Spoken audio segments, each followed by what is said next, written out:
Check भरते वक्त या किसी को देते वक्त ये गलतियां बिल्कुल मत करना, नहीं तो बहुत पछताओगे। नमस्कार दोस्तों, मेरा नाम है मनीराज और आप देख रहे हैं टेकी बैंकर मनीराज चैनल को। दोस्तों आज हम बात करने वाले हैं चेकबुक के बारे में। हम सारी बातें जानेंगे चेक के बारे में। अगर आपके पास भी कोई चेकबुक है तो ये वीडियो आपके लिए हो सकता है, आपके परिवार के लिए हो सकता है। दोस्तों इस वीडियो में हम जानेंगे कि चेकबुक क्या होती है, चेकबुक कितने प्रकार की होती है, चेकबुक को किस तरीके से सही तरीके से भरा जाना चाहिए, और बैंक वाले ये जब आप कोई चेक लेके जाते हैं बैंक में तो कब कब आपकी चेकबुक रिजेक्ट कर सकते हैं, और बहुत सारी चीज़ें हम इस वीडियो में देखने वाले हैं। तो वीडियो अंत तक ज़रूर देखना। चेक में आप कहाँ कहाँ पे क्रॉस कर सकते हैं, चेक में आप कहाँ कहाँ रीराइट कर सकते हैं, किन किन चीज़ों को आप चेक भरने के बाद भी बदल सकते हैं, ये सारी चीज़ें हम इसमें देखने वाले हैं। साथ ही चेक भरने का एक प्रॉपर तरीका क्या होता है ये मैं आपको आज बताऊंगा। तो दोस्तों पहले जानते हैं कि चेक होता क्या है। चेक एक ऐसा फाइनेंशियल इंस्ट्रूमेंट है जिसको भरने के बाद आप बैंक को ये ऑर्डर देते हैं कि इस चेक में जो भी व्यक्ति का नाम लिखा हुआ है आप उसको पेमेंट करें। अब ये जान लेते हैं कि चेक में कौन कौन सी पार्टियां होती हैं। पहला होता है ड्रॉयर, मतलब जो चेक साइन कर रहा है, जो चेक बना रहा है उसको ड्रॉयर बोलते हैं। दूसरा होता है ड्रॉई, मतलब बैंक को आप आदेश दे रहे हैं तो वो होता है ड्रॉई। तीसरा होता है पेई, मतलब आप किसके लिए चेक बना रहे हैं, किस व्यक्ति के लिए चेक बना रहे हैं उसको बोलते हैं पेई। दोस्तों अब हम जानते हैं कि चेक का इस्तेमाल बैंक में किस किस प्रकार से होता है। देखिए अगर आपको बैंक से कैश निकालना है तो आप जो है या तो एटीएम से कैश निकाल लें या फिर आप बैंक में चेक ले जाएं तो आप उससे कैश निकाल सकते हैं। अब या तो आप चेक खुद ले जाएं तो आपको खुद पैसा मिल जाएगा, या फिर आप वो चेक किसी को दे दें और फिर वो बैंक जाए तो वहाँ से भी वो कैश निकाल सकता है। तो पहला अपना हो गया कि कैश निकालना। दूसरा हो गया कि फ़ंड ट्रांसफ़र करना। अब फंड भी जो है दोस्तों दो प्रकार से ट्रांसफ़र होता है। पहला होता है जिस बैंक का चेक है उसी बैंक में फ़ंड जाए, किसी और खाते में जाए लेकिन उसी बैंक में जाए। जैसे एसबीआई का चेक आपने दिया तो दूसरा वाला व्यक्ति भी एसबीआई का ही हो तो एसबीआई टू एसबीआई जाए, इसको बोलते हैं फ़ंड ट्रांसफ़र। तो यहाँ भी चेक का इस्तेमाल होता है। और दूसरा होता है आरटीजीएस या एनईएफटी, मतलब जब एसबीआई से किसी दूसरे बैंक में पैसा भेजा जाता है तो वो भी चेक के माध्यम से भेजा जाता है, और यहाँ भी चेक का इस्तेमाल होता है। तीसरा होता है कि क्लियरिंग में चेक लगाना, मतलब आप जो है बैंक में आपने जिस व्यक्ति को चेक दिया है वो अपनी बैंक में जाके क्लियरिंग में लगा देगा तो फिर उसके खाते में जो है पैसा आ जाएगा। दोस्तों चेक के बहुत सारे प्रकार होते हैं। सबसे जो मेन प्रकार है मैं आपको वही बताऊंगा। पहला है बेयरर चेक। बेयरर चेक मतलब होता है कि जिसमें आप ये इंस्ट्रक्शन दे रहे हैं कि जो भी व्यक्ति चेक लेके आ रहा है उसको आप पैसा दे दो। बैंक को आप ये बोल रहे हैं कि जो व्यक्ति जिस व्यक्ति के हाथ में भी ये चेक है आप उसको पैसा दे दो, ठीक है। तो इसको बोलते हैं बेयरर चेक। दूसरा होता है क्रॉस चेक। क्रॉस चेक मतलब आप ये बैंक को इंस्ट्रक्शन देते हैं कि जिस व्यक्ति के हाथ में ये चेक है आप जो है पहले उसको वेरीफाई करो, ठीक है, कि जिसका मैंने नाम लिखा है उस चेक में वही वो व्यक्ति है कि नहीं। चाहे आप आधार देखो या फिर कोई आईडी देखो, पहले आप वो वेरीफाई करो, ठीक है, और फिर जो है आप उसके खाते में जो है पैसा डालो। तो क्रॉस चेक में हमेशा खाते में पैसा जाता है, और बेयरर चेक में क्या होता है कि कैश में पैसा निकल जाता है। मैं इस वीडियो में आपको यही बताऊंगा कि बेयरर चेक दिखता कैसा है, क्रॉस चेक कैसा दिखता है। मतलब वो एक्चुअली क्या होता है कि चेक में ही ऐसी एक वर्ड लिखा होता है बेयरर, ठीक है, तो वहाँ पे सारा का सारा खेल है। तो वो भी आपको बताऊंगा कि बेयरर चेक किसको बोलेंगे और क्रॉस चेक किसको बोलेंगे। दोस्तों एक चेक होता है पोस्ट डेटेड चेक, मतलब जैसे मान लीजिए आज तारीख है 12 दिसंबर। अब आपने चेक में 12 दिसंबर नहीं डाला है, आपने डाला है 2 जनवरी। मतलब ये हुआ है कि आप बैंक को बोल रहे हैं कि ये मैंने इसमें चेक में 2 जनवरी का डेट डाला है तो 2 जनवरी के पहले इसका पेमेंट मत कर देना। तो पोस्ट डेटेड मतलब डेट आपने बाद की डाली है चेक में, तो उसको बोलते हैं पोस्ट डेटेड चेक। और एक होता है ऑर्डर चेक। ऑर्डर चेक मतलब यही होता है, बेयरर का उल्टा ऑर्डर होता है कि ऑर्डर चेक मतलब कि जो व्यक्ति वो चेक लेके आ रहा है आप उसका केवाईसी देखो, आप उसका आईडी प्रूफ देखो, उसके बाद ही उसको आप पेमेंट करो, तो उसको बोलते हैं ऑर्डर चेक। और मैंने क्रॉस चेक तो आपको बता ही दिया है कि वो पैसा अब कैश में नहीं मिलेगा, वो पैसा जाएगा अकाउंट में, दोस्तों आपने एक वर्ड और बहुत बार सुना होगा, एक वर्ड होता है कैंसल चेक। तो कैंसल चेक कभी कभी कुछ लोग, कुछ कंपनियां, कुछ व्यक्ति या फिर कुछ फर्म्स मांगती है आपसे कि कैंसल चेक दो। तो कैंसल चेक होता क्या है? कैंसल चेक कुछ नहीं है कि आपका पूरा एक ब्लैंक चेक रहेगा और आप बीच में 2 लाइन खींच के बीच में कैंसल्ड लिख दो। क्या लिख दो? कैंसल्ड। तो ये पूरा का पूरा कैंसल्ड चेक कहलाता है। तो इसमें बहुत ही ज़्यादा इसमें रॉकेट साइंस नहीं है। बात आती है कि लोग कैंसल्ड चेक लेते क्यों हैं, क्यों कुछ कंपनियां कैंसल्ड चेक मांगती हैं। तो दोस्तों वहाँ पे ये रहता है कि चूंकि चेक में आपका अकाउंट नंबर रहता है, आपका नाम रहता है, आपके बैंक का इन्फॉर्मेशन रहता है, तो सामने वाला जो आपसे कैंसल्ड चेक मांग रहा है उसको सारी इन्फॉर्मेशन, ऑथेंटिक इन्फॉर्मेशन आपकी मिल जाती है, इसलिए आपसे वो कैंसल्ड चेक मांगता है। बात करें कि कैंसल्ड चेक लगता कहाँ है, तो जैसे मान लीजिए कभी आपको कोई लोन लेना है तो वहाँ कैंसल्ड चेक मांगते हैं, आपको शेयर मार्केट में इन्वेस्ट करना है तो वहाँ पे लगता है, आपको कोई म्यूचुअल फंड खरीदना है तो वहाँ भी कैंसल्ड चेक लगता है। ठीक है, तो ऐसी जो मेन जगह है यहाँ पे कैंसल्ड चेक लगता है। मैं आपको एक बहुत इंपॉर्टेंट बात बताता हूँ कि मान लीजिए कि आप का जो है एक चेक है जो कि किसी शहर का है। ठीक है, कोई शहर है ए, वहाँ पे आपकी ब्रांच है, वहाँ का आपका चेक है। अब अगर आप किसी दूसरे शहर में जाते हैं तो दूसरे शहर में जाके भी आप उस चेक के माध्यम से विड्रॉल कर सकते हैं, उसी मतलब ब्रांच में जाके, उसी बैंक की ब्रांच में जाके आप चेक के माध्यम से विड्रॉल कर सकते हैं। बस इसमें ये रहता है कि आप, जैसे कैनरा बैंक की बात बताऊं तो दूसरी बैंक से आप विड्रॉल 50,000 तक कर सकते हैं और अपनी बैंक से, खुद की जो ब्रांच है आपकी, उससे आप कितना विड्रॉल कर सकते हैं। लेकिन अगर उसी बैंक की दूसरी ब्रांच में आप जाते हैं, चाहे वो खुद के शहर में हो या फिर किसी और शहर में हो, तो आप केवल 50,000 तक ही विड्रॉल कर सकते हैं और आपको खुद विड्रॉल करना पड़ेगा। आप किसी को भेजेंगे पैसे ले आने के लिए तो बैंक उसको नहीं देगा, वहाँ पे जिसका अकाउंट है वही विड्रॉल कर सकता है दूसरी ब्रांच से। तो दोस्तों अब मैं आपको कुछ बातें बताता हूँ कि चेक लिखते वक्त जो है किन किन बातों का ध्यान रखना चाहिए, और मैं आपको फिर स्क्रीन पे ले चलूँगा, कंप्यूटर स्क्रीन पर मैं आपको वहाँ दिखाऊंगा, अभी लिख के भी एक चेक दिखाऊंगा कि देखिए आपको क्या क्या ध्यान देना चाहिए। सबसे पहले आप ये समझिए कि आपके पास कोई चेक है तो सबसे पहले उसको मोड़े ना, बहुत गंदे तरीके से ना मोड़े, वो चेक को आराम से फाड़े साइड से, ऐसा ना फाड़े कि बीच से फट रहा है, ऐसा कुछ ना करे सबसे पहले। दूसरा, आप जो है जहाँ पे लिखा रहता है, पे के बाद एक लाइन रहती है, तो पे के बाद आपको जिस व्यक्ति का नाम लिखना है आप उसमें हिंदी, इंग्लिश, जो भी आपकी लैंग्वेज हो उसमें आप लिख सकते हैं। तो आप अच्छे से उसका नाम लिखें। ठीक है, और उसके बाद जहाँ अमाउंट लिखा रहता है, तो अमाउंट लिखा रहता है शब्दों में, तो आप किसी भी शब्द में, हिंदी, इंग्लिश, किसी भी शब्द में या फिर अपनी भाषा में जो है आप वहाँ पे लिखें, शब्द में लिखें। और आखिरी में केवल या ओनली ज़रूर लिखें। यहाँ पे लोग गलती करते हैं, जैसे मान लीजिए किसी को 2,000 रुपये देना है तो आप लिखिए 2,000 रुपये केवल आखिरी में आप ज़रूर लिखें। और अगर उसके बाद भी लाइन बचती है उसमें, तो आप उसको लाइन को बिल्कुल स्ट्रेट लाइन और खींच दें उसके आगे, ताकि कोई और व्यक्ति उसमें कुछ और ना लिख पाए। इस बात आपको ध्यान देना है। उसके बाद बगल में होता है नंबर से लिखने का, ये तो शब्दों में हो गया, फिर आपको नंबर से भी लिखना है। तो नंबर में जैसे 2,000 लिखा तो 2,000 आपने लिख दिया, फिर बाद में एक लाइन खींचे और छोटे से डंडी खींचे, ताकि उस 2,000 को कोई 20,000 या 2 लाख ना बना ले। तो ये भी आपको ध्यान देना है।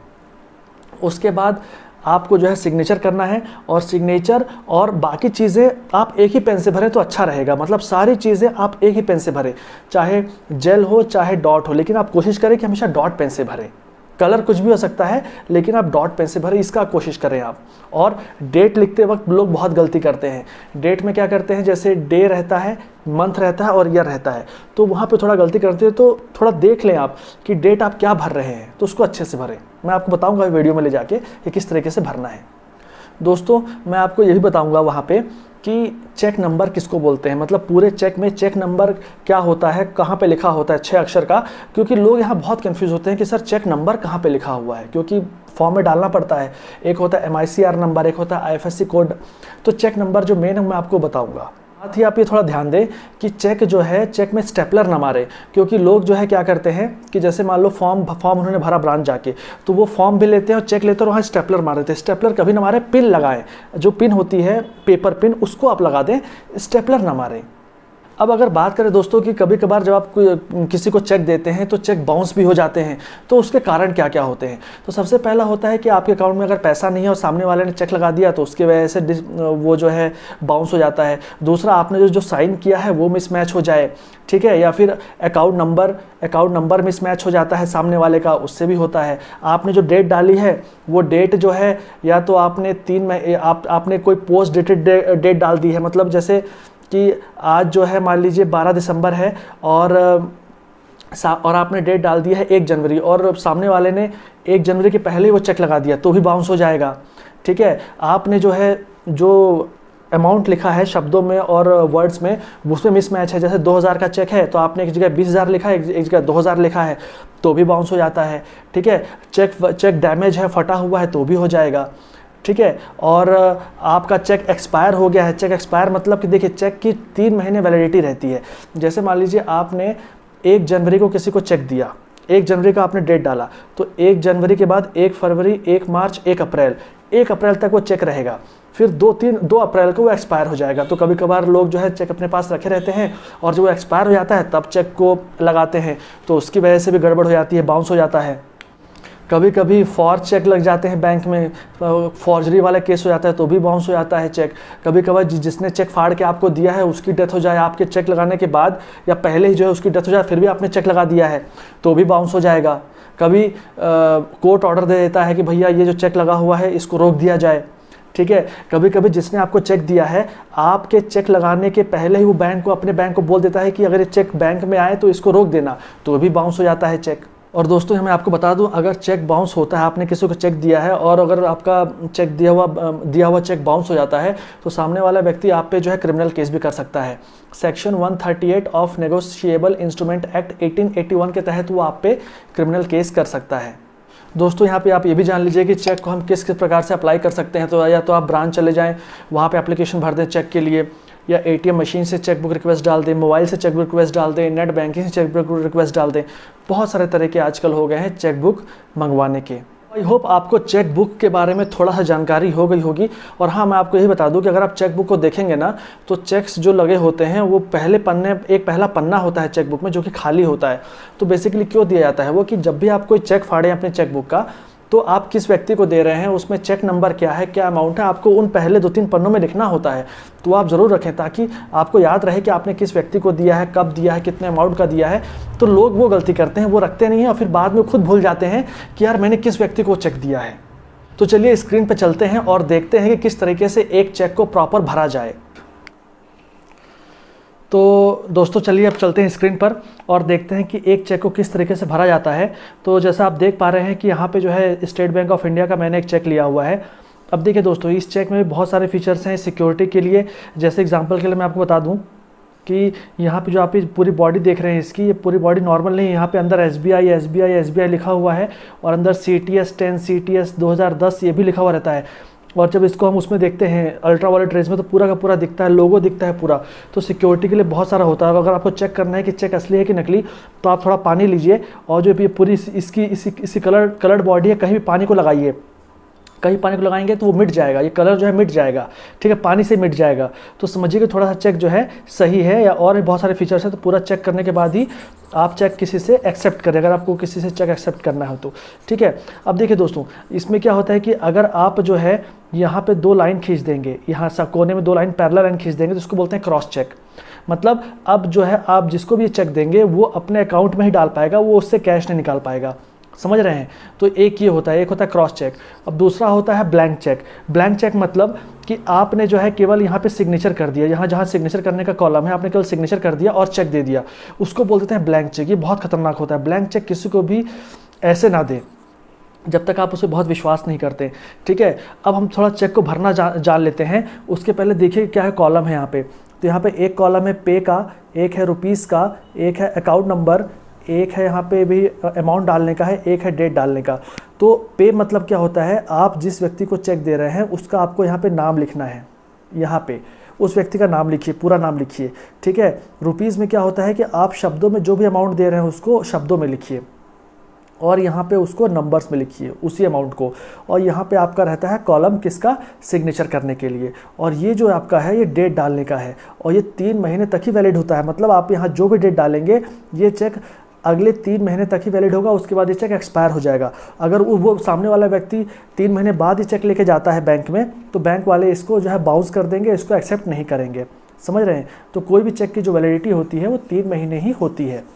अब सपोज़ आपने चेक दिया कमल को और कमल को बोला आपने, कमल आपका नौकर है मान लीजिए, और कमल को आपने बोला कि जाओ 2000 रुपये मेरे अकाउंट से निकाल के ले आओ। तो कमल जाएगा ये चेक लेके। तो आपको भरना कैसे इस चेक को मैं आपको बताता हूँ।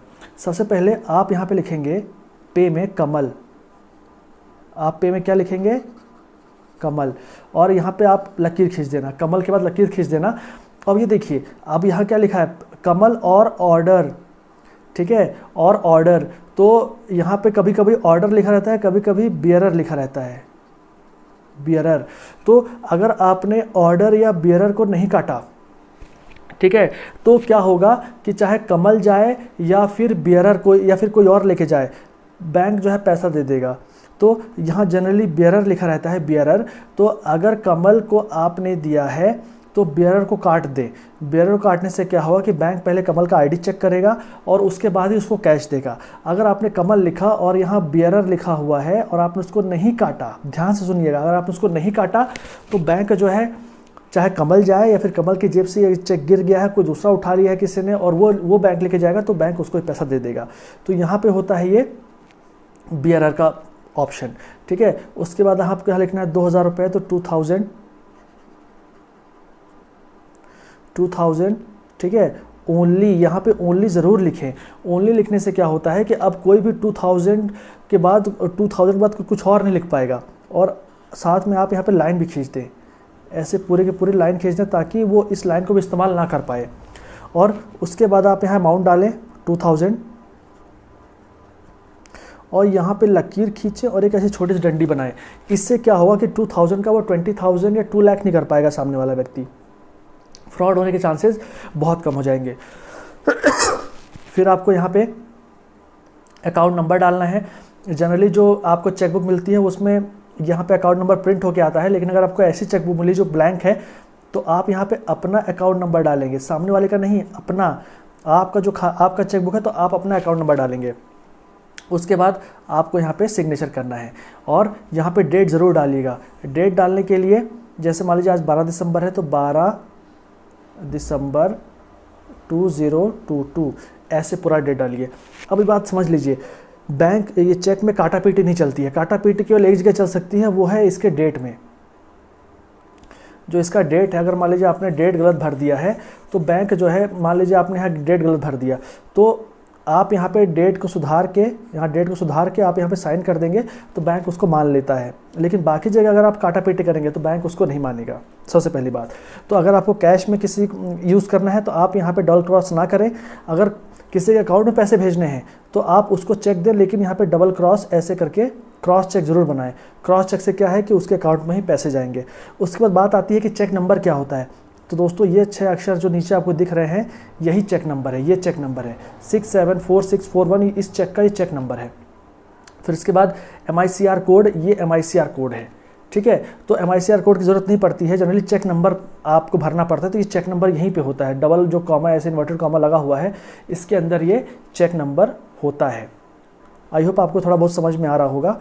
और यहाँ पे जो आपका प्रिंटेड चेक मिलेगा आपको, प्रिंटेड चेक में आपको यहाँ पे बैंक का नाम, आपका जो है IFSC कोड, आपकी ब्रांच, सब पूरा का पूरा यहाँ पे प्रिंटेड यहाँ पे लिखा हुआ मिलता है, ठीक है।